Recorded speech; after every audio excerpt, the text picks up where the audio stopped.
A woman brings a ring back to my counter 2 weeks after she bought it. The center stone is gone. Just an empty setting where a diamond used to sit, 4 little prongs bent open like the legs of a dead spider. She says the same thing everyone says. It just fell out. But here's the truth she did not want to hear. That ring was going to fail the day she bought it. The prongs were already too thin, and anyone who knew where to look could have seen it in the store in 5 seconds before a single dollar changed hands. That is what this video is. 12 signs that a piece of jewelry is going to break, and every one of them is visible before you buy it. Not after it fails on your wrist, not after you have worn it for a month. Right there at the counter, with your own hands, in the 60 seconds before you pay. Jewelry does not break randomly. It breaks at specific weak points: the clasp, the joint, the setting, the seam, the places nobody thinks to check, and the store is counting on you not to. By the end of this, you will check all 12, and you will walk out of jewelry stores leaving the future heartbreak behind on the shelf where it belongs. Let us count them down, from the small warning signs to the single most common way a piece of jewelry dies. Number 12, the spring ring clasp. We start with the cheapest point of failure on the entire piece, and it is hiding right at the back of the neck. The clasp. Pick up any necklace or bracelet and look at how it closes before you look at anything else.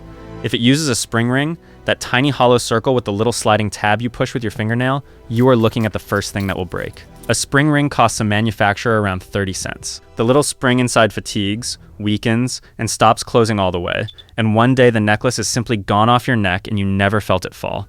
A quality piece uses a lobster clasp, that teardrop shape with the strong spring lever, or a box clasp, or a toggle.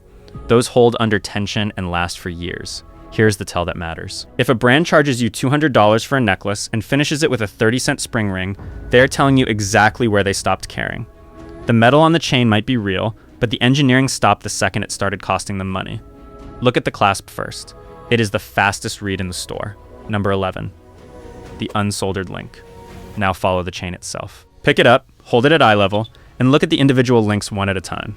On a quality piece, every link is soldered shut, heated, and fused into a closed circle with no visible gap. You should not be able to find where the loop was joined. On a cheap piece, the links are just bent closed, and you will see a tiny line or gap where the two ends of the wire meet but do not actually connect. Those open links are a slow motion disaster.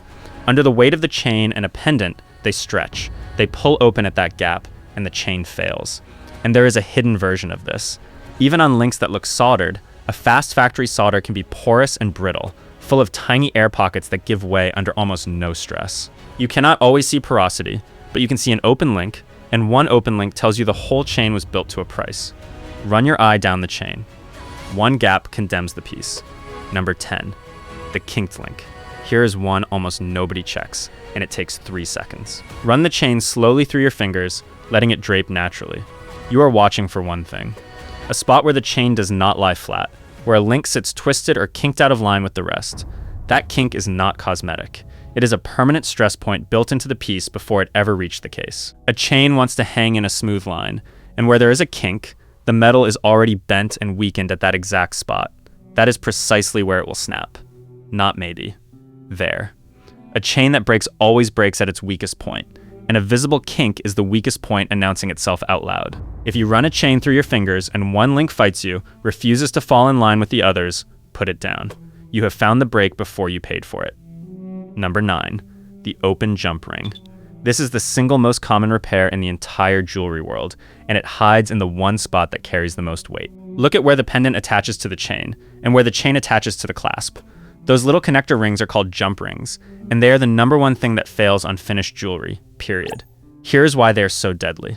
That is where all the load concentrates. The whole weight of the pendant hangs off one tiny ring, and if that ring is open, bent closed instead of soldered shut, it slowly works itself apart, often so gradually that the pendant is gone before you notice the gap. Look at that connection point closely.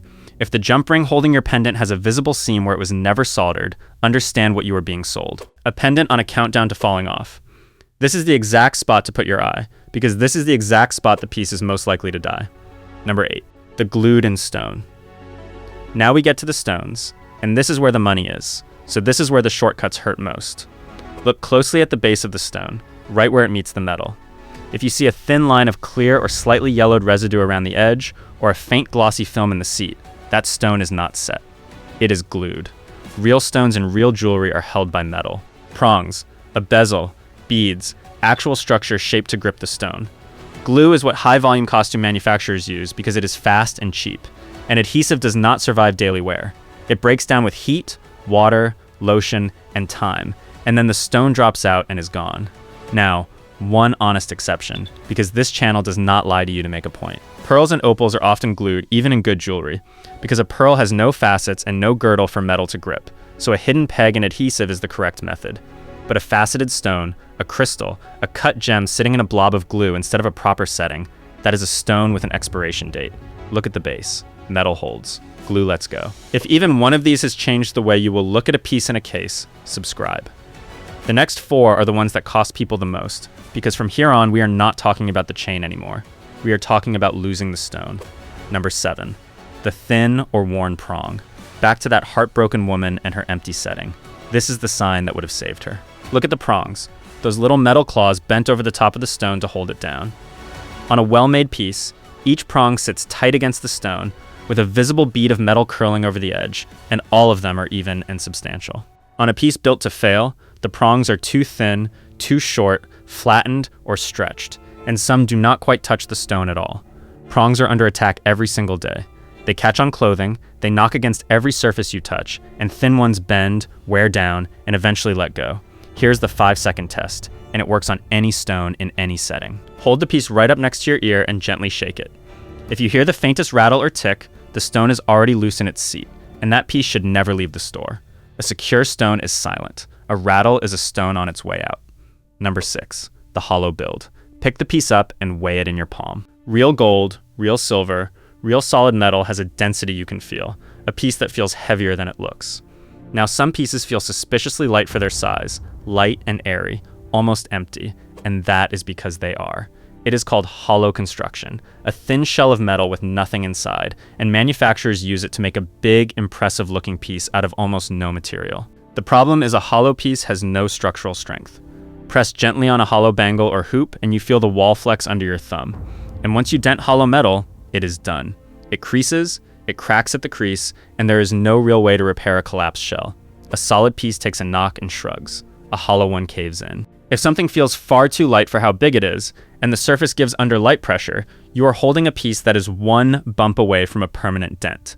Your palm knows the difference before your eyes do. Number 5, the thin plating at the wear points.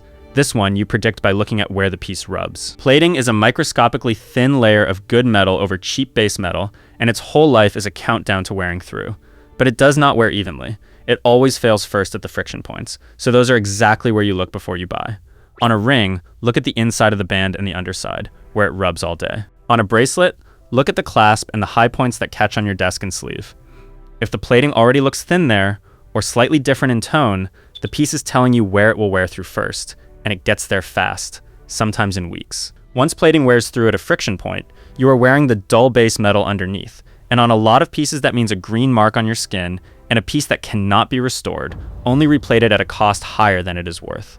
Look at the parts that rub. That is where the truth about the plating lies.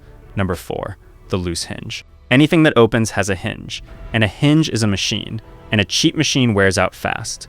Hinged bangles, hoop earrings that click shut, lockets, any piece with a joint that moves. Find the hinge and test it with your fingers, because this is where these pieces die first.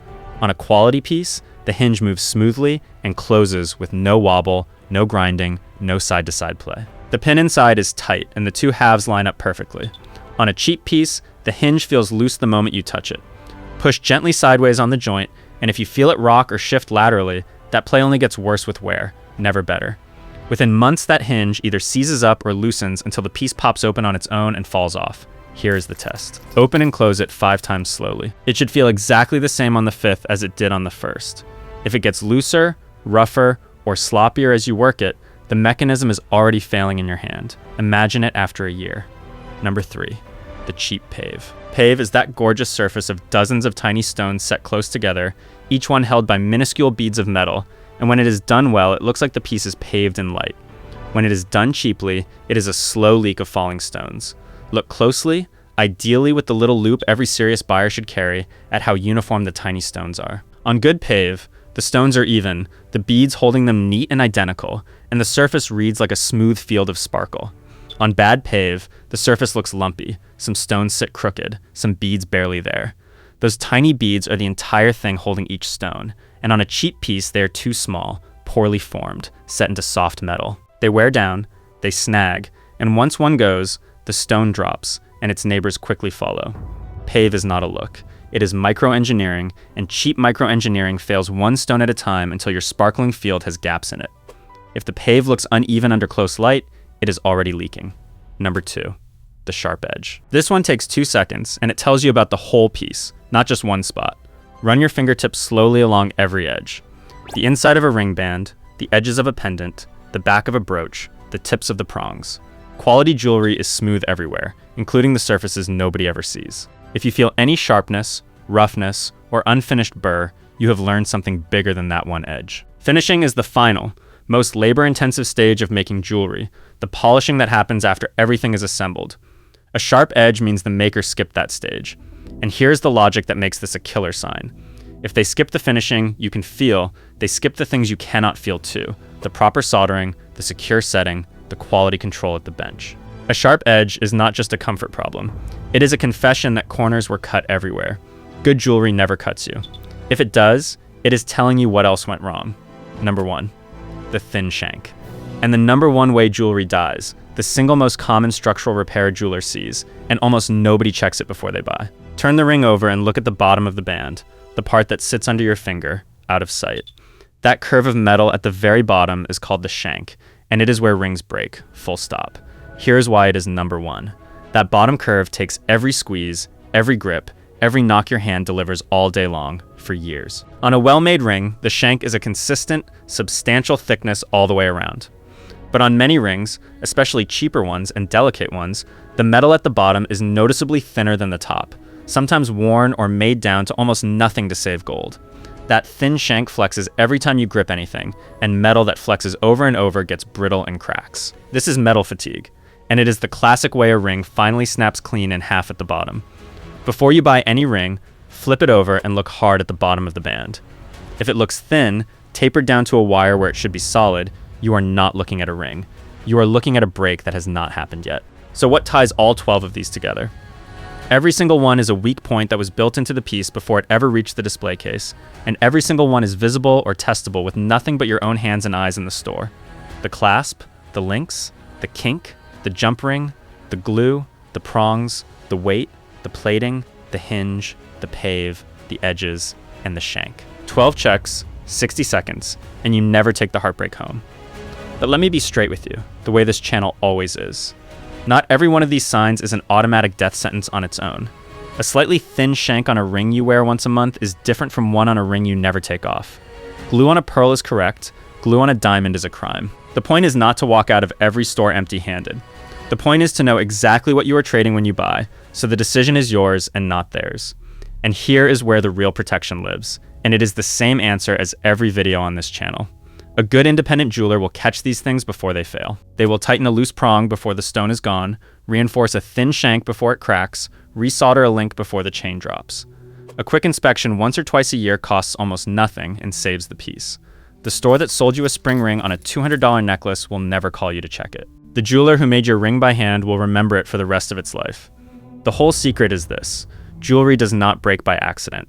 It breaks where it was always going to break, and the weak point is almost always visible before you ever pay.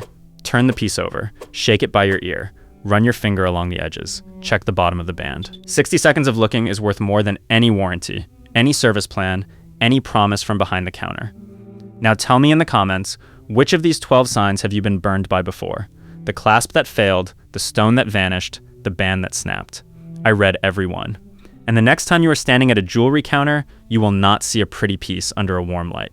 You will see exactly where it is going to break before you spend a single dollar. This channel takes no sponsorships and no paid placements. No brand, no store, no chain pays to be praised or buried here, and that independence is the only reason I can hand you these checks straight. If straight answers like this are why you keep coming back, the join button below makes you a member and keeps these breakdowns honest. Check the weak points before you buy, not after they fail, because the break is almost always there before you pay for it. I will see you in the next one.